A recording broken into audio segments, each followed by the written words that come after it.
अम्मा बाद फ़अऊज़ु बिल्लाहि मिनश्शैतानिर रजीम बिस्मिल्लाहिर रहमानिर रहीम। আমার দেশবাসীর সাথে আমি মিলিত হতে পেরে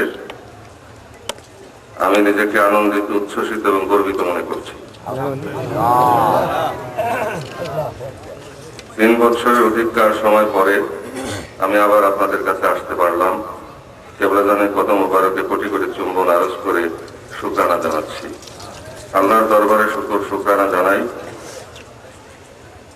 আমি দূরে থাকলেও আপনাদের সম্পর্কে সার্বিক খোঁজ খবর আমি প্রতিদিনে নিয়ে থাকি। তবে ইনশাআল্লাহ তাআলা এমন একটা সময় আসবে যখন আমরা সার্বক্ষণিকভাবে কাছাকাছি থাকতে পারবো। আমার দেশবাসীর সার্বিক সুখ দুঃখের পাশে আমি বাস্তবে আপনাদের পাশে এসে আপনাদেরকে সান্ত্বনা দিতে পারবো আশা করা যায়। এবং আজকে বছরের প্রথম দিনে এই মহতী মাহফিলে হাজার হাজার দেশবাসীর সামনে আমি আসতে পেরেছি। মনে হচ্ছে যে এটা একটা আল্লাহ তাআলার বিশেষ নির্দেশনা, কেবলাজান হুজুরের বিশেষ কারামত। আমার মনে হয় যে ক্ষয়িষ্ণু মুসলিম জাহানে বিপদগ্রস্ত দেশবাসীর সামনে পরিবর্তিত পরিস্থিতিতে এই ফরিদপুর থেকে সত্যের বিজয় উঠবে, এই সদরপুর থেকে এই ফকির বিপ্লবের বিজয় আসবে, এটা আমার বিশ্বাস।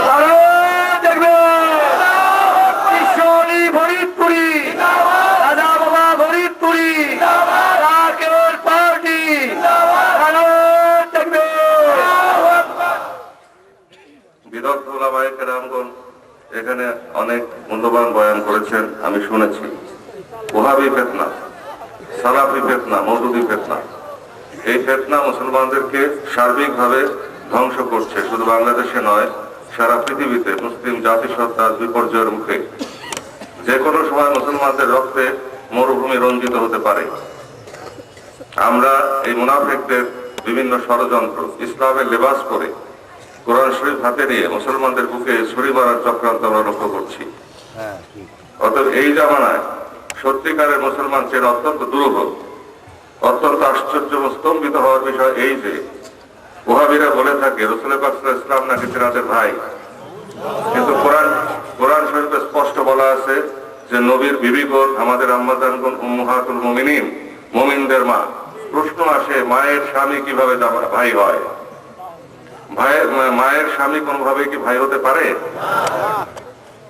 দ্বিতীয়ত, ওনারা রাসূল পাক সাল্লাল্লাহু আলাইহি ওয়াসাল্লামকে সালাম দিতে অস্বীকার করেন, কিন্তু আমরা নামাজের সময় আত্তাহিয়াত পড়ে থাকি।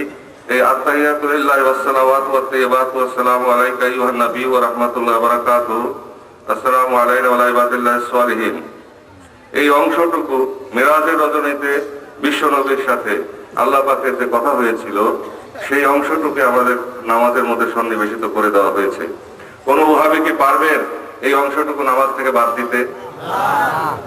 এরপরে দরুদ ইব্রাহিমী, এটা কি পারবেন নামাজ থেকে বাদ দিতে? আযানের সাথে রাসূল পাক সাল্লাল্লাহু আলাইহি ওয়াসাল্লামের নাম, এটা কি পারবেন নামাজ থেকে বাদ দিতে? ইকামতের সাথে বিশ্ব নবীর নাম, এটা কি পারবেন সেখান থেকে বাদ দিতে? তাহলে প্রশ্ন আসে যে আযানের সাথে যদি রাসূল পাক সাল্লাল্লাহু আলাইহি ওয়াসাল্লামের নামকে সংযুক্ত করা হয় আল্লাহর নামের সাথে, ইকামতের মধ্যে যদি সংযুক্ত করা হয়, নামাজের মধ্যে যে নামাজ আল্লাহর জন্য খাস তাতে যদি সংযুক্ত করা হয়ে থাকে, তাহলে আপনি কিভাবে তার বিরোধিতা করবেন? যেই পথে আল্লাহ খুশি আমরা সেই পথকে অনুসরণ করতে চাই, আপনার নির্ধারিত পথে নয়, আপনার মন গড়া পথে নয়। আমরা কোরআন এবং সুন্নাহর প্রকৃত পথেই থাকতে চাই, প্রকৃত পথে আছি এবং প্রকৃত পথে থাকবো। ওলি আল্লাহদের দরবার থেকে সত্যিকারের ইসলাম প্রচার হচ্ছে। হক্কানি উলামায়ে কেরাম সেগুলো সাবেত করবেন, তেনারা চোখ রাখবেন, দেখবেন। অস্বীকার করি না যে মারেফতের নামধারী অনেক দুষ্ট লোক আমাদের সমাজে বিরাজ করে, একইভাবে শরীয়তের নামধারী অনেক শয়তান আমাদের মধ্যে বিরাজ করে। অতএব উভয় প্রকার বিপদ থেকে মুসলিম জাতিসত্তাকে বাঁচাতে হলে, দেশবাসীকে রক্ষা করতে হলে কেবলাজান হুজুরের প্রদর্শিত পথে, ওলি আল্লাহদের প্রদর্শিত পথে